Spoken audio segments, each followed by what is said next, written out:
오늘날 우리는 가고 싶은 곳으로 마음대로 가고 하고 싶은 일을 마음대로 하고 살고 싶은 식으로 마음대로 살아라 하는 자유란 그런 것이다 하는 시대에 살고 있습니다. 그러나 성경에서 말하는 자유는 이와는 사뭇 대조적입니다. 참된 자유란 아무든지 나를 따라오려거든 자기를 부인하고 날마다 자기 십자가를 지고 나를 따를 것임이니라 하신 말씀대로 우리가 하나님 안에서 하나님의 통치에 의해서 다스려지는 참된 생명을 얻으려면 우리의 무절제한 자유, 죄로 가는 자유, 방탕한 자유를 다스리고 절제해야 된다고 나옵니다.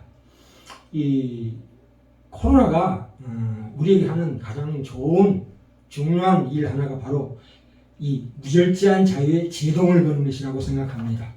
그것은 참으로 고맙습니다. 그래서 우리가 이 절제된 자유 속에서 누리는 진정한 자유와 참된 자유야말로 참으로 하나님께서 원하시는 삶이다. 이렇게 이해하시면 될 것 같습니다. 마태복음 6장 33절에 너희는 먼저 그의 나라와 의를 구하라. 그리하면 이 모든 것을 너희에게 다 하시리라 하신 말씀을 언급하면서 이 하나님의 뜻은, 그러니까 미래의 나를 향하신 하나님의 뜻은 내가 미래의 비전을 가지고 어떤 목표를 가지고 새로 찾아야 되는 것이 아니라 지금 이 시간 우리가 이미 알고 있는 그 일과 상관있다 이 말입니다. 그것은 먼저 그의 나라와 의를 구하라 하신 예수님의 명령에 들어 있습니다. 결국 하나님의 뜻이란 하나님을 우리 삶의 절대적 중심에 모셔야 한다는 그 한 가지 분명한 명령에 있습니다. 바로 그것을 선택할 때 우리는 그 안에서 참된 자유를 발견한다. 그것이야말로 하나님 안에서 하나님과 함께하는, 하나님과 협력하는 그것이 우리를 위한 하나님의 뜻이 됩니다. 미래에 대한. 그렇죠? 오늘 본문 읽은 말씀대로 신명기 5장에 10계명이 나옵니다. 이걸 두려워함으로 이 이스라엘 민족들이 들었다고 나옵니다. 그 경외의 심, 하나님만 두려워하는 그 경외의 심. 이 자유는, 진정한 참된 자유는 하나님 안에서 하나님과 함께 하는 데에서 온다. 이 모세가 10계명을 받은 이 시내산에서 이 적극적인 자유를 배웠습니다. 그다음에 10계명은 그들에게 진정한 자유를 약속하는 겁니다. 그것은 하나님의 계획대로 살며 우리 삶에서 그분의 뜻을 이룸으로써 얻는 것이야말로 진정한 참된 자유다 이 말입니다.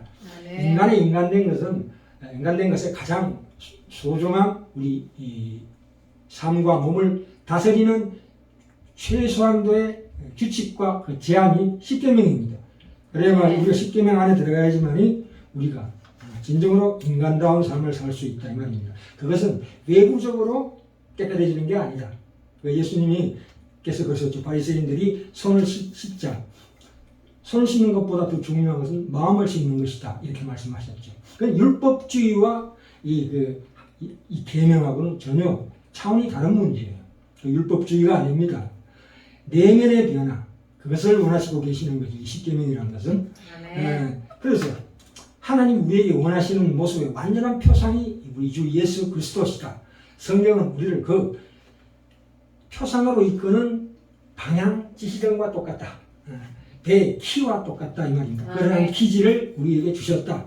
우리의 모든 성격을 하나님의 뜻에 맞추는 그 기질을 우리에게 주셔서 우리 성격대로 하나님을 섬기게 되어 있습니다. 모세의 율법이 살인을 금하는 부분에서도 예수님은 미움을 금하십니다. 살인이 아니라 살인을 일으키는 그 마음속에 미움을 금하셨습니다. 그렇죠? 모세의 율법이 또한 간음을 정죄할 때 예수님은 그 간음하기 전에 그 마음에 일어나는 음욕을 정죄하셨습니다. 그러니까 그것이 뭐냐? 우리가 무절제한 자유, 그 자기로부터의 자유를 얘기하는 것입니다. 마태복음 6장 34절에 나오죠. 그러므로 내일 일을 위하여 염려하지 말라. 내일은 내일 염려할 것이요 한 날 괴로움은 그날에 족하니라 하신 이 말씀. 그건 뭐냐? 무절제한 자유, 방탕한 자유, 죄로 가는 자유를 거부하고 성경이 말하는 자유를 받아들일 때 우리는 진정한 하나님 자녀가 가질 수 있는 참 자유를 누릴 수 있다. 그것은 아마추어 운동선수가 프로가 되기 위해서 엄격하게 스스로의 자유를 포기하고 스스로 엄격한 훈련을 감수할 때야지만이 진정한 그 높은 경지에 프로선수로서의 그 속에 내면의 자유를 누릴 수 있다 이 말입니다. 아멘. 그것이 바로 하나님께 순종하는 자유다 이 말입니다. 아멘. 그러니까 내가 원하는 것은 무엇이든 할 수 있다는 무절제한 자유를 포기해야만이 그 운동선수로서 뛰어난 기량을 선보이며 그 속에서 더 깊은 차원의 자유에 이르게 된다 이런 뜻입니다. 아멘. 그러니까 쉽게 얘기하면 자유를 포기함으로써 더 큰 자유를 얻는다 이 말입니다. 아멘. 우리가 무슨 일을 하든 그 삶의 열매를 결정짓는 것은 하나님 안에서 행하는 그 순종의 강도에 달려 있다 이 말입니다. 아멘. 그러니까 오늘 하루 하나님께 순종하는 그 일이야말로 바로 미래를 향한 우리의 삶에 대한 하나님의 뜻이다. 아멘. 우리는 항상 기도할 때나 오늘 하루 내가 살아갈 때 어떠한 현재의 사소한 일상에서 항상 하나님을 구하는 한 미래에 대해 어떤 길을 선택해도 그것이 하나님의 뜻이 되는 그 참된 자유에 이르게 된다. 그것이 구체적으로 직업이든 결혼이든 노후든 죽음이든 하나님은 우리를 승리케 하신다 이 말입니다. 아멘. 다시 한번 말씀드립니다. 무엇보다 먼저 하나님을 구한다면 내가 지금 이 시간에 구체적으로 어떤 인생의 경로 그 길을 선택하든 아무 상관없이 우리는 언제나 하나님의 뜻을 행하고 있는 것이 된다 이 말입니다. 이 길이냐 저 길이냐 이 길이냐 삼거리 길에 내가 앞에 놓여있고 캄캄한 벽이 놓여있다 할지라도 내가 어떤 선택을 하든지 내 결정이 곧 하나님의 뜻이 됨을 알기에 우리는 그 속에서 안식을 누릴 수 있다 이 말입니다. 아멘. 내 결정이 곧 하나님의 뜻이다 이렇게 이해하시면 됩니다. 우리는 바로 하나님의 뜻 안에 우리가 있기 때문입니다. 그래서 예수님은 내 멍에는 쉽고 내 짐은 가벼움이라 그랬습니다. 물론 오늘 내가 하나님 안에서 사는 그 삶이 참으로 어렵습니다. 쉽지 않습니다만 우리가 그렇죠. 새로운 직업을 구한다거나 어떤 새로운 일을 할 때 처음에는 어렵습니다만 점차 쉬워지는 일은 이 세상에 얼마든지 있습니다. 하나님을 따르는 것도 마찬가지입니다. 우리가 지금 미래의 어떤 삶의 목표를 가지고 동분서주할 필요 없습니다. 내가 오늘 지금 알고 있는 하나님의 뜻을 행함으로써 그 계획을 알게 된다 이 말입니다. 그래야만이 점점 살아갈수록 그 나의 하나님의 뜻에 따르는 나의 삶의 모습이 점점 드러난다 이 뜻입니다. 오늘 마태복음 전문 시간에 마태복음 6장 34절에 그러므로 내일을 위하여 염려하지 말라. 내일은 내일 염려할 것이 한날 괴로움은 그날의 족함이라. 그 괴로움이 있습니다. 괴로움. 내일 일을 위하여 염려하지 말라는 말은 내일 일은 내일 염려할 것이라는 뜻인데 헬라 원어에 보면 내일을 염려하기 때문이다. 그러니까 내일이라는 시간이 해결해 준다 이 뜻입니다. 내일이라는 시간이 내 미래를 해결해 준다. 그래서 무슨 뜻이냐? 그때 내일에 가면 미래에 가면 하나님이 해결하여 주신다는 뜻입니다. 그래서 시간과 공간을 하나님께서 창조하셨기 때문에 내일은 하나님께 속하였다. 그러므로 우리 미래의 일들을 전적으로 주님에 맡게 한다. 베드로전서 6장 5장 7절에 너희 염려를 다 주께 맡겨버리라 이렇게 말씀하셨죠. 그러니까 우리는 그날에 괴로움을 반드시 우리 분깃으로 감수해야 된다 이 뜻입니다. 그렇죠. 이 세상에서 성도는 이 세상의 삶의 낙보다도 괴로움을 받을 준비가 되는 게 당연하다. 그 믿음이 당연한 줄 알아야 합니다. 하나님께서는 우리를 영광의 그 귀한 천국으로 인도하시기 위해서 우리를 그런 고난의 불도가니 속에서 우리를 단련하십니다.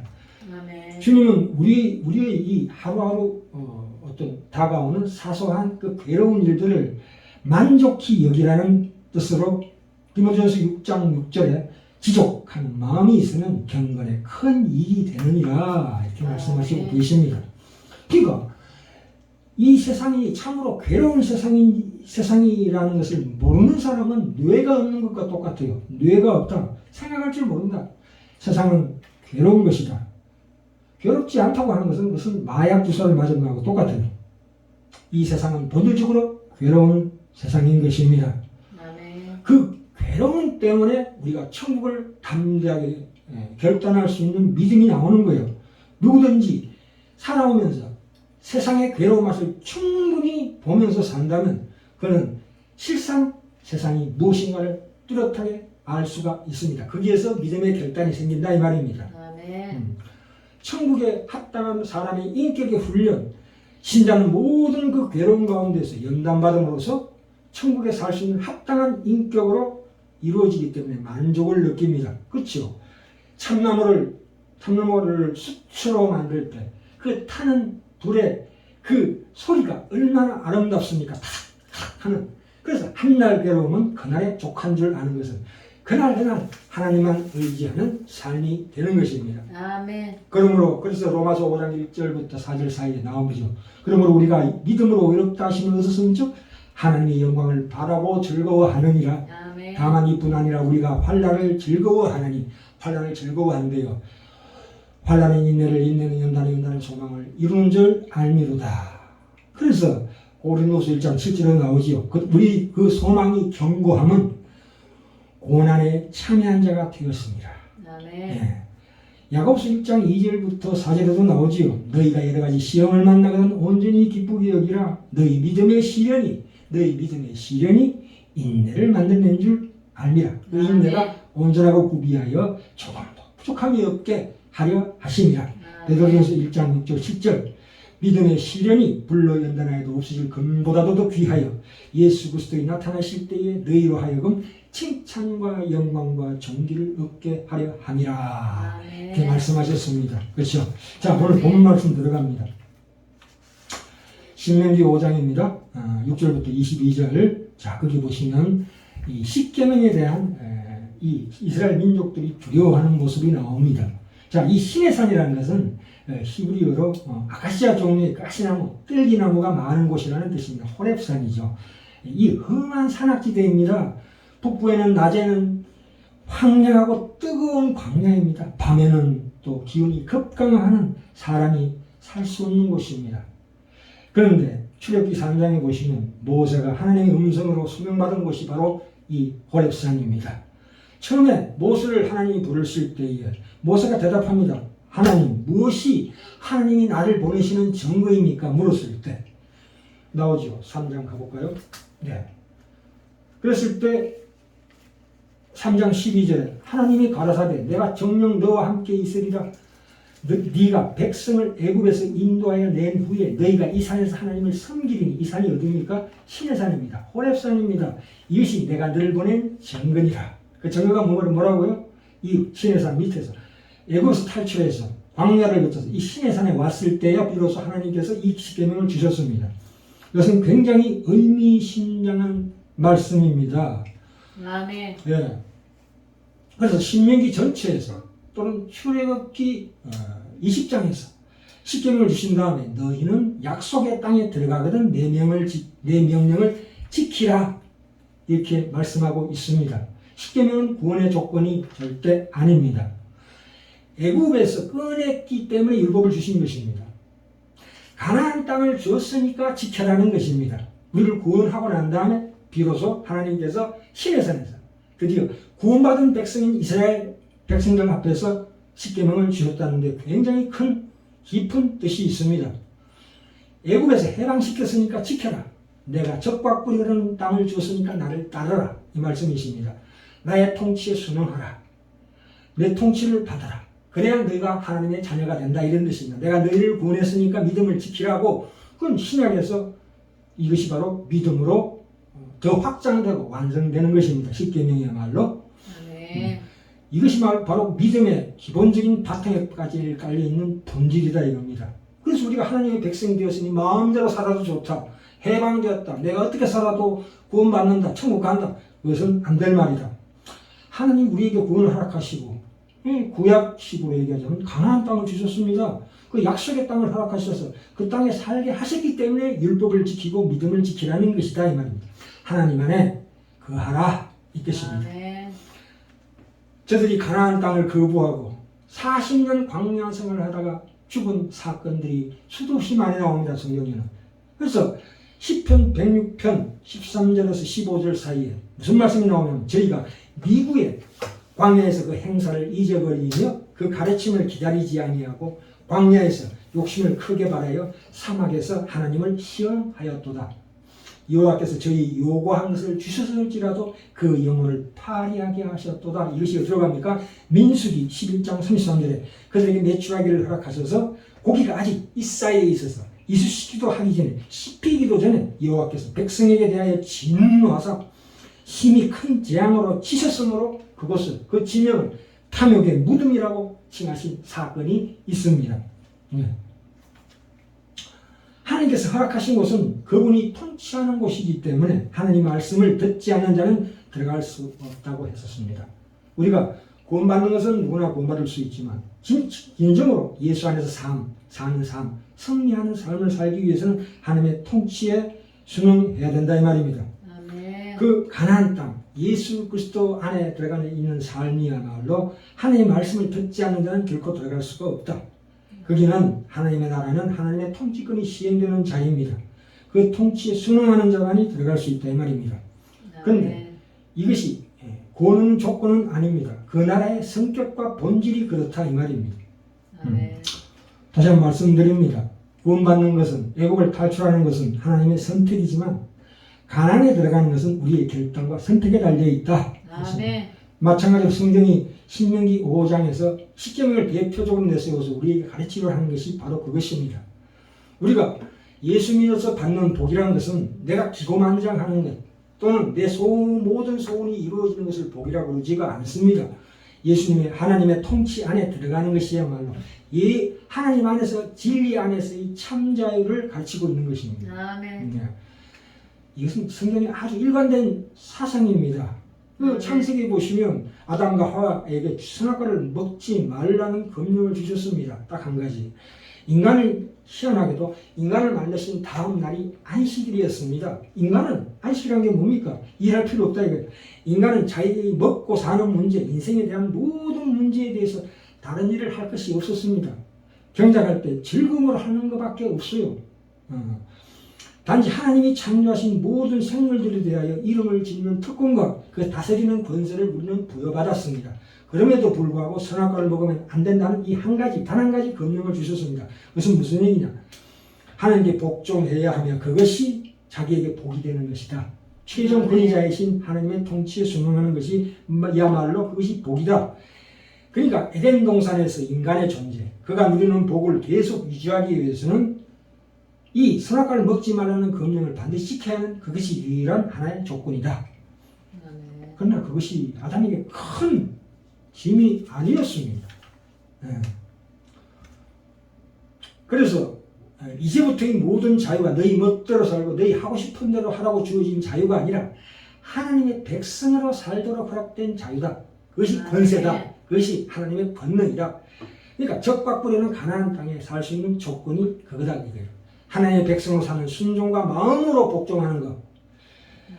하나님이 허락하신 나라와 하나님이 허락하신 인생을 유일하게 유지할 수 있게 하는 것입니다. 그래서 신자가 되면 누구나 고달픕니다.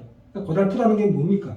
하나님이 구원받기 전에는 하나님 그 사람들을 간섭하시지 않고 그냥 내비둡니다. 어떻게 살든지 상관없습니다만은 하나님께서 그분의 자녀로 일단 부른 이상에는 그 복을 주시기 원합니다. 하나님 자녀로서의 권세를 누리시기를 원하신다 이 말입니다.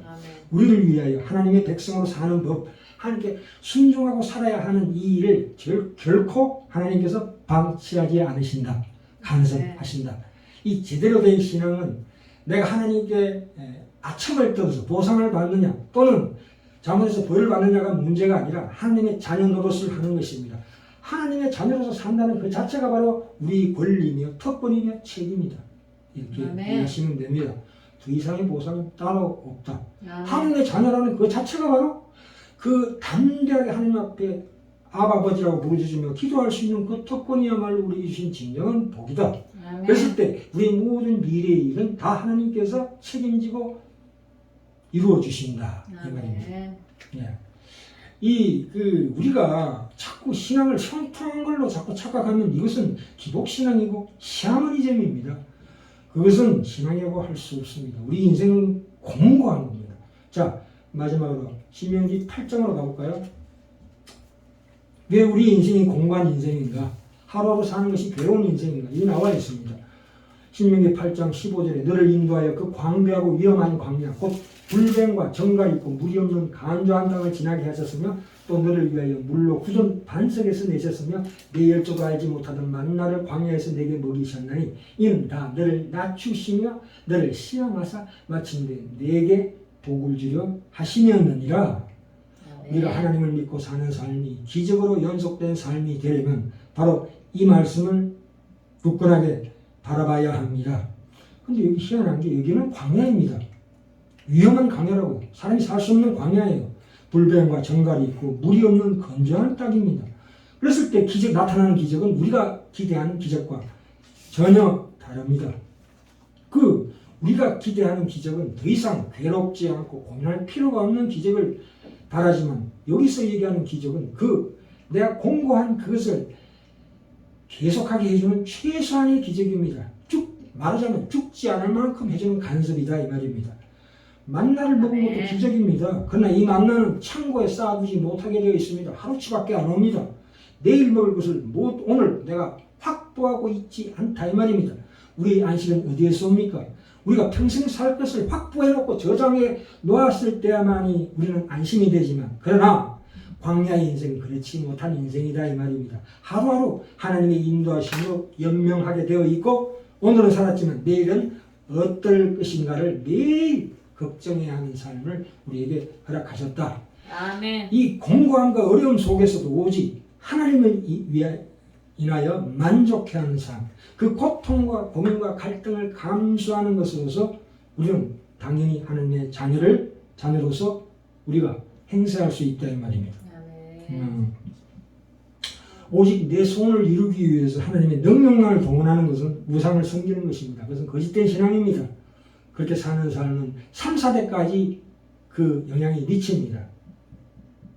우리에게 일어나는 매일매일의 삶의 이 하찮아 보이고 값없어 보이고 보잘것없는 이 삶의 모든 정황이 참으로 귀한 하나님의 일터이고 우리를 향하신 하나님의 손길이다. 하나님이 개입하시는 기적의 자리다. 라는 것을 반드시 확인하고 우리가 이 싸움을 계속 싸워서 승리해서 하나님이 일하시는 그 하나님의 기적을 진실로 우리 안에 계신 성령님으로 말미암아 기적을 맛보는 진정한 참된 자유를 누릴 수 있는 우리 신자의 인생이 되기를 간절히 원합니다.